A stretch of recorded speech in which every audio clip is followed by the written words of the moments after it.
Hello mga kamaglalaway! Gusto nyo bang malaman kung papaano ito gawin? Sa mga kananay natin dyan na gusto ng extra income, tuturuan ko kayo kung paano gawin itong ating homemade pastillas. Hindi mo na ito kailangang lutuin or hindi mo na kailangan itong i-bake. Kaya kung interesado ka, tapusin mo ang video na ito. Dito sa ating malinis na bowl ay maglalagay lang tayo ng 2 cups na skim milk. Any brand po nito ay pwede nyong gamitin. Meron po ito sa mga grocery store or sa palengke or kaya sa mga bake shop. After that, maglalagay din tayo dito ng powdered milk. Meron po tayo nabibili ng swak, pwede natin itong gamitin, bali 2 piraso po nito. O kaya 1/2 cup ang gamitin nyo.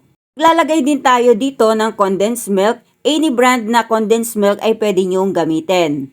1 cup yung ating kakailanganin dito. Kung hindi mo tansyado yung gatas na ilalagay mo, ay wag mo munang ibigla itong ibuhos. At dahil nga nagawa ko na ito, ay tansyado ko na yung dami na aking nilalagay na condensed milk. Hahaluin lang natin itong mabuti para mag-well combine lahat ng ating ingredients na nilagay. At habang hinahalo nga natin ito mga mare, ay unti-unti itong mahirap haluin or kumukunat. Kaya gagamitan natin ito ng ating mahiwagang kamay.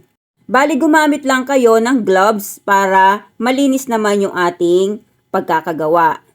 Or maghugas na lang kayo ng kamay para mas maganda yung ating pagmamasa dito. Kailangan kasi natin ditong ma-achieve yung smooth texture ng ating pastillas. Dapat mahaba yung pasensya mo dito kasi medyo matagal yung ating pagmamasa dito. At kung ganito na ang consistency nito at madali na natin itong maibilog, ay okay na po ito. Para pare-parehas yung laki ng ating gagawin dito, ay gagamit lang ako ng 1/2 teaspoon para sa sukat ng ating pastillas. At para nga mabilog ito mabuti, ay ating gagamitan ito ng ating mga palad. At kung nandito ka na nga sa part na ito, ay alam kong nagugustuhan mo itong ating recipe. At pagkatapos nga natin itong maibilog, ay i-coat lang natin ito or ilalagay natin ito sa ating sugar. Kailangan po natin itong pagulungin sa ating asukal para hindi po ito magdikit-dikit. Madali lang natin itong makukuha kung ilalagay man natin ito sa isang lalagyan. Huwag din po kayong mag-alala kasi tumatagal din po itong ating pastillas na ito. At kung gusto nyo itong pagkakitaan, pwede natin itong lagyan ng toothpick para maganda itong tingnan at madali itong makuha.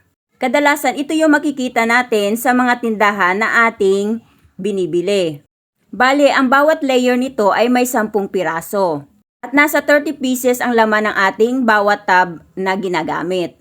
Kung gusto nyo naman itong ibenta by piece or by tubs, ay mag-costing lang po kayo.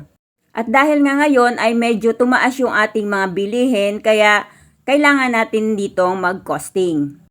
Para may tutubuin naman tayo kahit papaano. At kung gusto niyo naman na may flavor yung ating pastillas, ay the same lang din po sa procedure na ginawa natin dun sa ating classic. Or yung original natin na pastillas. Basta lagi nating tatansyahin at wag nating ibibigla yung paglagay natin ng ating gatas or yung ating condensed milk.